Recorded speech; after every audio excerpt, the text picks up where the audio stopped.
The sun glared overhead as Dr. Elias Trent brushed away the last layer of Martian dust from the object embedded deep within the canyon wall. He squinted through the visor of his helmet, heart thudding. The artifact was large, roughly the size of a coffin, and made of a polished material that gleamed even under layers of sediment. It was unlike anything Elias had seen in 2 decades of Xenoarchaeology. "Commander, you seeing this?" he radioed, voice crackling through the intercom. From the top of the dig site, Commander Anika Rourke peered over the ridge. "Copy that. You think it's a vault?" "Could be," Elias said, kneeling closer. He tapped the side of the object. It gave off a hollow musical tone, strange but not entirely unfamiliar. "The readings suggest it's at least 50,000 years old, maybe more. It's not Terran, that's for sure." He activated a portable scanner. Glyphs lit up along the object's length, glowing faintly cyan. The AI interpreter struggled to decode them, eventually spitting out fragmented translations. "Containment. Preserved. Not treasure. Alive." Elias's brow furrowed. "Not treasure. Alive. That's comforting," Rourke muttered. "Don't open it yet. Let's get it to the outpost." By nightfall, the object, already dubbed the Martian Vault, was secured inside the lab's quarantine bay. Though Elias had spent a lifetime studying alien ruins, something about this artifact filled him with unease. Not fear exactly. A kind of reverent curiosity, like discovering a sealed tomb that didn't want to be disturbed. The following day, Rourke authorized the opening under heavy containment protocols. Robotic arms extended from the lab's ceiling, pried at the seams, and the top of the capsule slid open with a hiss of air. Everyone fell silent. Inside was a humanoid girl, pale lavender skin, long silver-white hair coiled around her like vines. Her eyes remained closed, and she floated in a semi-transparent gel, still and untouched by time. She looked no older than 16 in human years, but scans indicated she was easily 60,000 years old. "My God," Elias whispered. "She's in stasis. Perfectly preserved. Are we sure she's not a construct?" Rourke asked. "No cybernetics. Organic. Alien, yes, but very much alive." The girl's containment pod adjusted to the room's temperature, and the gel began to evaporate. Alarms briefly flashed, but stabilized. Her breathing, slow, faint, resumed. Then her eyelids twitched. "She's waking up." Everyone backed away. Elias leaned forward against better judgment. The girl's eyes opened, huge, luminescent like molten amethyst. She looked directly at Elias, confused but calm. "Hello," he said, unsure if she'd understand. Her lips parted, and a melodic, echoing voice emerged, not spoken but projected telepathically. "You are not them. The ones who buried me." Elias felt the thought resonate inside his mind. "No, we're explorers, scientists, humans." The girl blinked slowly. Then, "I am alone." Her name, as best as she could express it, was Saryx.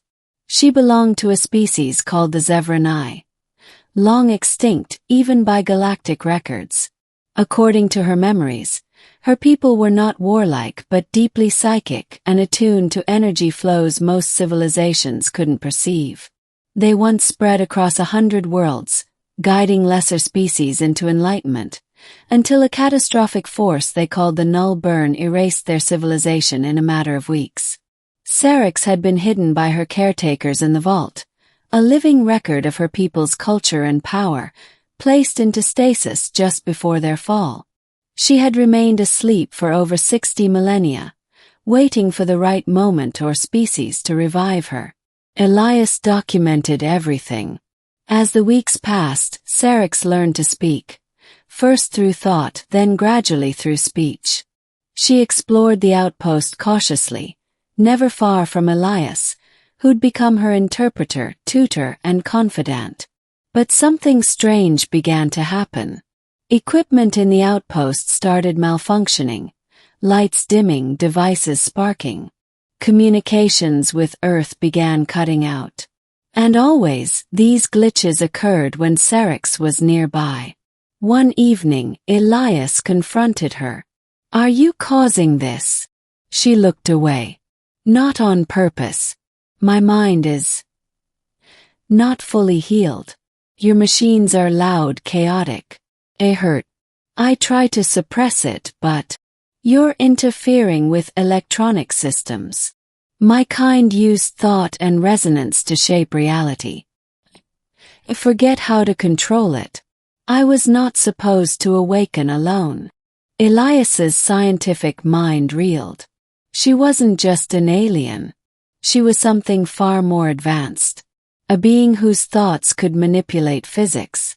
The real treasure wasn't an object at all. It was Saryx. And perhaps she wasn't just a miracle. She was a danger. 3 months after Saryx's awakening, Earth sent a retrieval ship to take her into custody. The transmission cited classified extraterrestrial risk protocols. Commander Rourke protested but was overruled. A containment crew was already en route. "They'll study her," Elias snapped during the argument. "Dissect her. Turn her into a lab rat. She's disrupting our systems. She nearly melted a fusion conduit yesterday. What do you expect them to do? She's a person. She's a weapon we don't understand." Saryx heard every word. That night, the outpost lights died. Entire systems failed. Rourke ordered emergency lockdown, but the doors refused to seal. In the dim glow of backup lights, Elias found Saryx standing in the main corridor, her eyes glowing fiercely. "They are coming to take me," she said. "To break me open like a shell. We can protect you." "No. I saw it. In your minds. You do not protect what you fear. You imprison it."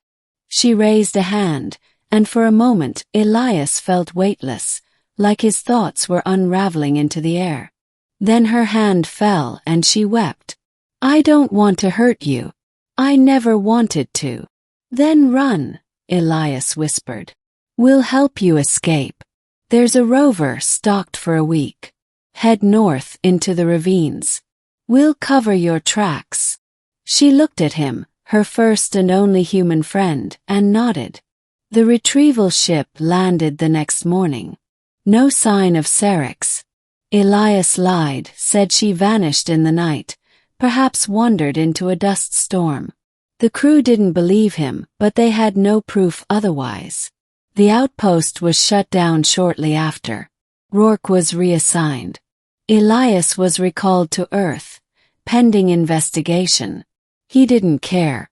Because 2 months later, a signal pinged on his private comms, encoded in frequencies he hadn't seen since Mars. A series of Zevrani glyphs, translated crudely by AI, read, "The stars are not so empty now. I remember who I am. I remember what we were. I will find what remains. And when I do, I will decide what future your kind deserves." It was the last anyone heard of Saryx. But whispers began to circulate among outer system colonies, of strange lights seen moving through the void with no propulsion, of dreams shared by thousands, dreams of lavender skies and voices that spoke without sound. Some called it a myth, others a warning. And Elias, sitting alone on a quiet moon base, looked to the stars every night, not with fear but with hope, because he had seen her eyes. And deep inside them, past the power, past the sorrow, was something else. The need to be understood. To be more than a treasure. To be someone.